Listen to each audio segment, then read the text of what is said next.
Page number 42, third paragraph. Adolf Naipe moved his feet on the carpet and he watched the two small white hands of his chief, the nervous fingers playing with the paper clip, unbending it, straightening out the hairpin curves. He didn't like the man's hands. He didn't like his face either. With the tiny mouth and the narrow purple colored lips, it was unpleasant the way only the lower lip moved when he talked. Is something bothering you, Naif? Anything on your mind? Oh no, Mr. Boland, no. How would you like to take a week's holiday? Do you good? You have earned it. Oh, I don't know, sir. The older man waited, watching this tall, thin person who stood so sloppily before him. कल हमने लिखा था बेटा बिल्कुल carelessly. He was a difficult boy. Difficult boy क्यों सोच रहा है बॉस? Because उसको समझ नहीं आता what kind of a person he is. It is not easy to understand this boy.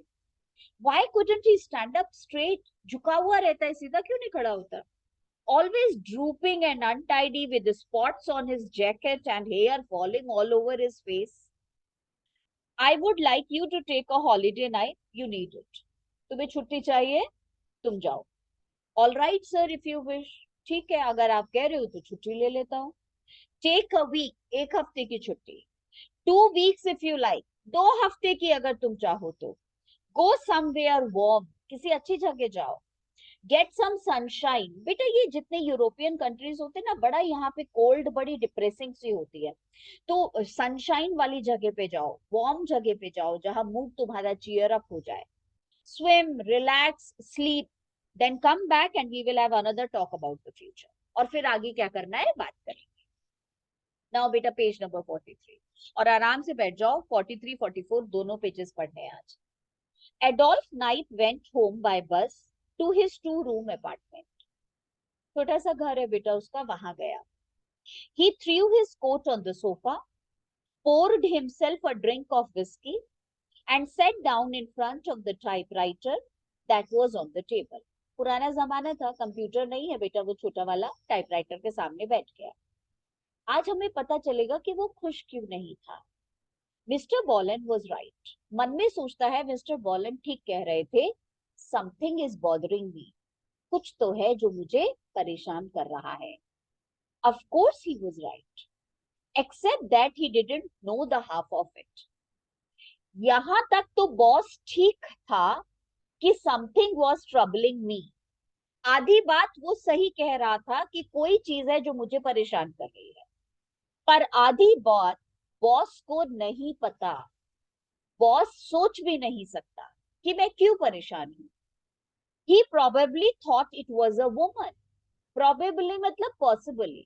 शायद मैं अपनी गर्लफ्रेंड, शायद मैं किसी वुमन की वजह से परेशान हूं, ये वो सोच रहा था. Whenever a young man gets depressed, everybody think it is a woman. जब भी कोई यंग मैन अपसेट होता है, लोग सोचते हैं लड़की का चक्कर होगा. तो जरूर यही सोच रहा था बॉस. आधा वो ठीक था कि मैं डिप्रेस्ड हूं, मैं परेशान हूं, पर आधा वो गलत है कि the reason of my being troubled is a woman. He leaned forward. बेटा वो आगे झुका, टाइपराइटर रखा हुआ है, टेबल पे बैठा हुआ है, and began to read through the half finished sheet of typing still in the machine. और बेटा वो टाइपराइटर में उसने जो टाइप करा था वो कागज पढ़ने लगा. आधा लिखा हुआ था उसे पढ़ने लगा. It was headed. टाइपराइटर पे उसने क्या बेटा टाइप करा हुआ था? A narrow escape. And it began. तो लिखा हुआ था नैरो एस्केप. बाल बाल बच गया. The night was dark and stormy. The wind whistled in the trees. The rain poured down like cats and dogs. Cats and dogs, बहुत तेज बारिश हो रही. ये बेटे उसने टाइप करा हुआ था. अब हमें पता चला कि ये जो नाइफ है, इसे बेटा मैथमेटिशियन बहुत अच्छा है, इंजीनियर बहुत अच्छा है, पर इसका इंक्लिनेशन, इसका पैशन लिखने के लिए है, राइटर. तो इंटेलिजेंट है बेटा बहुत, मैथमेटिकल कैलकुलेशंस बहुत अच्छे कर लेता है, बहुत बढ़िया, उसने बेटा मशीन डिजाइन कर लिया, कंप्यूटर डिजाइन करने में हेल्प कर दिया, पर इसका पैशन नहीं है इंजीनियरिंग, इसका पैशन है राइटिंग, स्टोरीज लिखना। तो घर में बेटा वो अपने टाइपराइटर पे स्टोरी ऐसी मिस्टीरियस उसने लिखी हुई। Adolph Naipe took a sip of whiskey, tasting the malty bitter flavor. Malt beta is a kind of grain. तो वो माल्टी बिटर टेस्ट, गंदा सा जो कड़वा वाला टेस्ट होता है, वो ले रहा है धीरे से, feeling the trickle of cold liquid as it travel down his throat. Unimportant नहीं है, इसको बहुत ध्यान से सुनना। और बेटा वो उसने सिप ली और वो सिप अंदर जा रही है, and settled in the top of his stomach, अंदर पेट तक गई। कूल एट फर्स्ट, पेट में वो ठंडा ठंडा सा फीलिंग हुआ, then spreading and becoming warm, making a little area of warmness in the gut. Gut आप समझते हो, गट फीलिंग। तो गट बेटा हम बोलते हैं the inner feeling, the inner most. और बेटा वो जो विस्की अंदर तक गई, थोड़ा सा उसको वो गरम वाला फीलिंग हुआ, और उसके गट में से, उसके इनर मोस्ट फीलिंग में से बेटा एक जो है वो एकदम से स्ट्राइक हुआ idea. To help with mister John Bolan anyway, भाड़ में जाए boss, and to help with the great electrical computing machine. इतना बेटा इसको बिल्कुल पसंद नहीं है। अब मन में जब क्या हुआ, हम इंटॉक्सिकेटेड हो जाते हैं, जब हम थोड़े से नशे में हो जाते हैं, तो सारी अंदर की फीलिंग्स बाहर निकल आती। तो बेटा जैसे ही विस्की अंदर गई और इसके थॉट्स आने शुरू हो गए, भाड़ में जाए बॉस, भाड़ में जाए उसकी मशीन, टू हेल विद। और बेटा टू हेल विद कहते कहते, सोचते सोचते, at exactly that moment his eyes and mouth began slowly to open। बेटा एक बहुत ही माइंड ब्लोइंग आइडिया आया उसको। इन अ सॉर्ट ऑफ वंडर, आंखें खुली की खुली रह गई, मुंह खुला का खुला रह गया, एक सरप्राइज वाली feeling. And slowly he raised his head and became still. और बेटा ऐसे करके पीते पीते जैसे उसको थॉट आया, और उसने आंखें, और बेटा वो ऊपर ऐसे खुला का खुला रह गया, आगे देखता ही रह गया, क्योंकि इतना कमाल का थॉट आया उसके दिमाग में। एब्सोल्युटली मोशनलेस, वो हिल भी नहीं पाया। जब हमें कोई बहुत बढ़िया वाला आइडिया आ जाता है ना, तो हम बिल्कुल एब्जॉर्ब हो जाते हैं। गेजिंग का मतलब looking at the wall opposite with this look that was more perhaps of astonishment. ये थॉट बेटा एस्टोनिशिंग है, सरप्राइजिंग है, प्लेजेंट है, then of wonder. Ma'am astonishment और वंडर में क्या अंतर हो गया? वंडरफुल, कमाल का आइडिया, बहुत बढ़िया idea, it's very good idea. Astonishment में बेटा सरप्राइज, डिसबिलीफ, जॉय सब कुछ होता है। आई वॉज एस्टोनिश्ड मतलब I was excited, plus surprise plus disbelief, सारी feelings astonishment. But quite fixed now, पर क्लियर आइडिया नहीं है।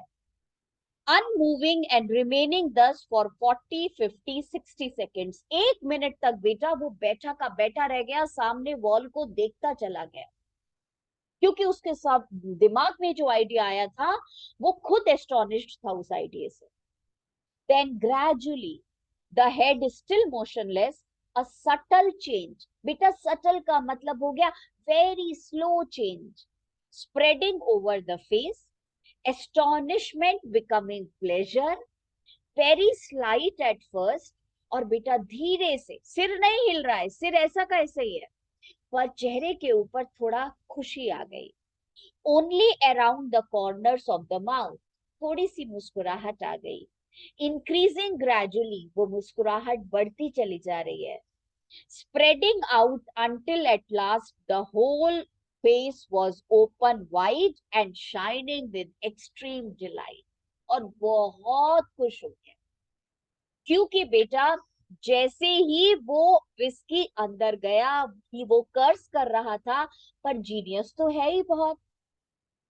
तो बेटा उसके दिमाग में आइडिया आया, हाउ अबाउट एक ऐसी मशीन बनाई जाए जो कि लिख लिया करे, जो इंग्लिश में पूरा का पूरा स्टोरी लिखते। अगर कोई मशीन मैथमेटिकल कैलकुलेशन कर सकती है तो कोई मशीन स्टोरीज भी लिख सकती है। ये आइडिया डिसबिलीफ का था, सरप्राइज का था, सिर हिला नहीं पाया, घूरता रह गया।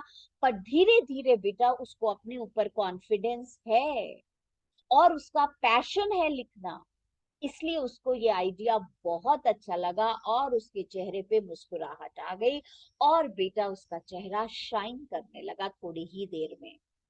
It was the first time Adolf Knipe had smiled in many months. इतना ट्रबल्ड रहता था क्योंकि जो काम वो कर रहा था वो उसका पैशन इंटरेस्ट नहीं था बेटा, और आज उसको वो आइडिया आया जो उसके पैशन को सेटिस्फाई करेगा, इसलिए आज वो कई महीनों के बाद मुस्कुराया है। Of course he said, speaking aloud. और फिर बोलता है, हाँ ये हो सकता है। It is completely ridiculous. बेटा ridiculous का मतलब आपको पता है, senseless. Again he smiled, raising his upper lip, and baring का मतलब showing his teeth in a queerly sensual manner. Queerly का मतलब strangely. Sensual manner का मतलब बेटा all the sensations in that. Yes, हो सकता है, ऑफ कोर्स, पर ये बिल्कुल रिडिकुलस है। बेटा इट इज अ डेलीशियस, बेटा पेज नंबर 44 पे आ गए हम। It is a delicious idea but so impracticable it doesn't really bear thinking about at all. और फिर मुस्कुरा के अपने आप ही बोल रहा है, बेटा आइडिया बहुत डेलीशियस है। डेलीशियस का मतलब तो मैम टेस्टी होता है। हाँ बेटा, डेलीशियस का मतलब होता है हाईली प्लेजेंट, जैसे बोलते हैं ना pleasant to the taste, tasty. यहाँ बेटा ये मशीन बनाने का आइडिया जो कि स्टोरीज लिखेगी, वो आइडिया डेलीशियस इसलिए है because it was tasty for the mind. Mind को बहुत अच्छा लग रहा है। तो बेटा वो कहता है it is a delicious idea पर इम्प्रैक्टिकल है, but so impracticable it doesn't really bear thinking about it all. We just can not think about it कि कैसे ऐसी मशीन हम बना सकते हैं। फ्रॉम देन ऑन, पर बेटा डिटरमिन्ड फेलो है, जीनियस है, गिव अप करने वालों में से नहीं है। तो बेटा Adolf knife began to think about nothing else. खुद जानता है कि इम्प्रैक्टिकल है, नहीं बन सकता, पर बेटा उस सेकंड, उस मिनट के बाद से सिर्फ और सिर्फ इस सोचने में लग गया, मशीन कैसे बन सकती है ऐसी। और ट्रू साइंटिस्ट ऐसे ही होते हैं। The idea fascinated him enormously, enormously मतलब ग्रेट, और बेटा फैसिनेटेड मतलब attracted him. At first because it gave him a promise, और बेटा ये उसके लिए चैलेंज था, to make this idea a reality. However remote, remote का मतलब क्या होता है, however distant, however far away, however not practical, of revenging himself in a most devilish manner upon his greatest enemies. इतना ज्यादा क्यों बेटा? वो इस आइडिया को जो खुद वो सोच रहा है इम्प्रैक्टिकल है, ऐसी मशीन हो सकती है क्या जो स्टोरीज लिख सकती है, पर वो इतना डेडिकेटेड है इस थॉट के लिए कि मैं बना के रहूंगा ऐसी मशीन। क्यों बना के रहूंगा? अपने दुश्मनों से बदला लेने के लिए। और जब हमें कोई स्ट्रॉन्ग फीलिंग ड्राइव करती है ना बेटा, तो हम बहुत तेजी से काम करते हैं। कुछ गाइडिंग फोर्स होना चाहिए, और हमारे अपने इमोशंस हमें बहुत हेल्प करते हैं। तो बेटा एट फर्स्ट, रिमोट का मतलब लिखो डिस्टेंट, फार अवे, इम्प्रैक्टिकल, चाहे कितना इम्प्रैक्टिकल थॉट है, पर बेटा revenging himself in a most devilish manner upon his greatest enemies. उसके दुश्मन कौन थे? वो पब्लिशर्स जो उसकी कहानी रिजेक्ट करते थे और पब्लिश नहीं करते थे बेटा, उनसे बदला लेने का कितना बढ़िया तरीका है। From this angle alone he toyed idly. बेटा toyed का मतलब he played with this idea. Idly का मतलब very freely. इस आइडिया के साथ बेटा खिल रहा है, सोच रहा है कैसे हो सकता है ये, बस उसके अलावा कुछ और सोचता ही नहीं है. With it for perhaps 10 or 15 minutes. Then all at once he found himself examining it quite seriously. पहले तो बेटा मजा आ रहा था, यस ऐसे ऐसे ऐसे, और फिर थोड़ा सीरियस हो गया अपने आइडिया को एग्जीक्यूट करने के लिए, as a practical possibility. He took paper and made some preliminary notes. Preliminary तुम्हें पता है बेटा, beginning, starting. But he didn't get far. पर बेटा कुछ नोट्स बनाने की कोशिश करी कि ऐसी मशीन कैसे बन सकती है, but it was not able to मतलब प्रेजेंटेबल, वो नहीं प्रेजेंटेबल थी. थोड़ा सा बनाया करा पर समझ नहीं आ रहा ऐसा कैसे हो सकता है. He found himself almost immediately up against the old truth. और बेटा जब वो मशीन बनाने के बारे में कुछ उसको आइडिया नहीं आया, तो बेटा उसको वही बात याद आई कि इंसान की क्रिएटिविटी मशीन नहीं कर सकती. मशीन वही कर सकती है जो उसे हम फीड कर देते हैं, और इंसान तो क्रिएटिव है. और मैं कैसे सोच सकता हूं कि कोई मशीन कोई कहानी अपने आप लिख दे? How is it possible? The old truth उसको याद आया. कौन सी पुरानी सच्चाई? That a machine however ingenious, ingenious का मतलब क्रिएटिव बेटा, is incapable of original thought. It can handle no problems except those that resolve themselves into mathematical terms.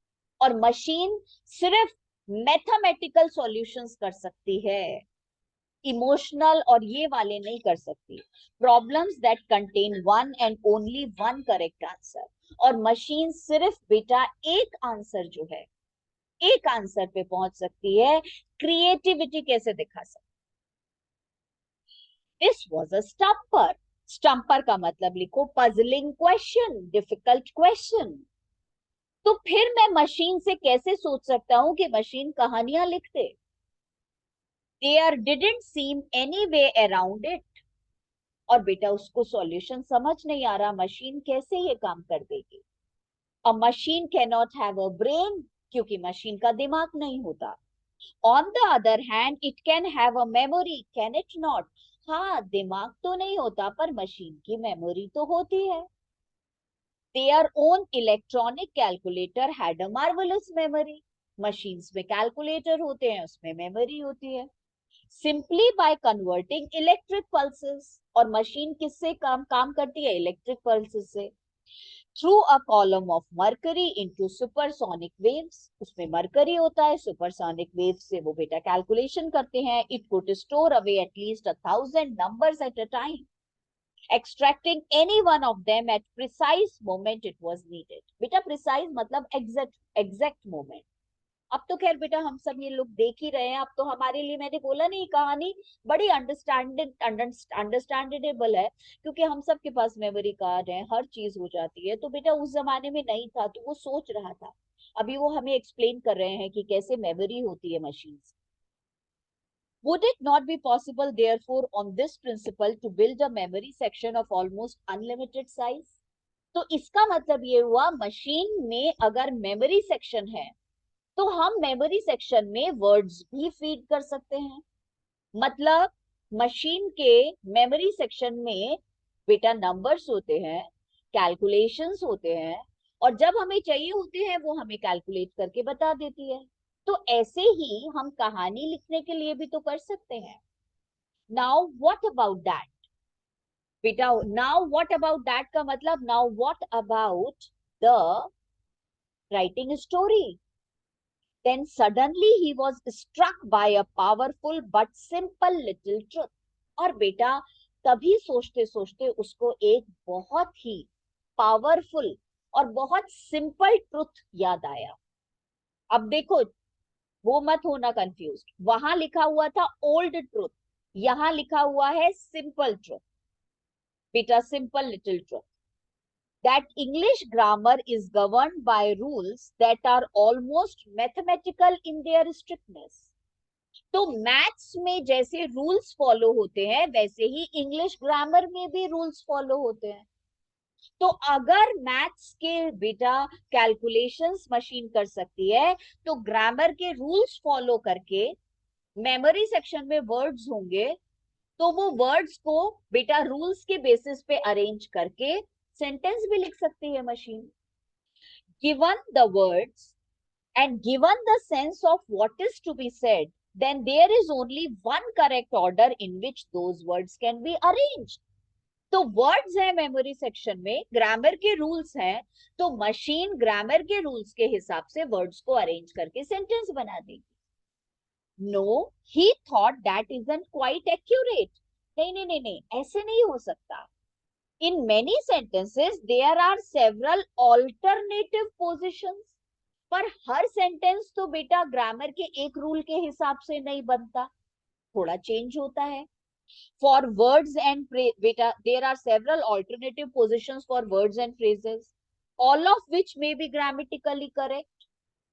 But जैसे तुम लोग ट्रांसफॉर्मेशन करते, तो ट्रांसफॉर्मेशन का मतलब क्या है, वही वर्ड्स हम आगे पीछे करके ग्रामेटिकली करेक्ट सेंटेंस लिख देते हैं. तो मशीन ऐसे कैसे करेगी? मशीन को एक ही ग्रामर का रूल के हिसाब से तो नहीं चलाया जा सकता. But what the hell, the theory itself is basically true. पर बेटा थ्योरी तो ट्रू है ना.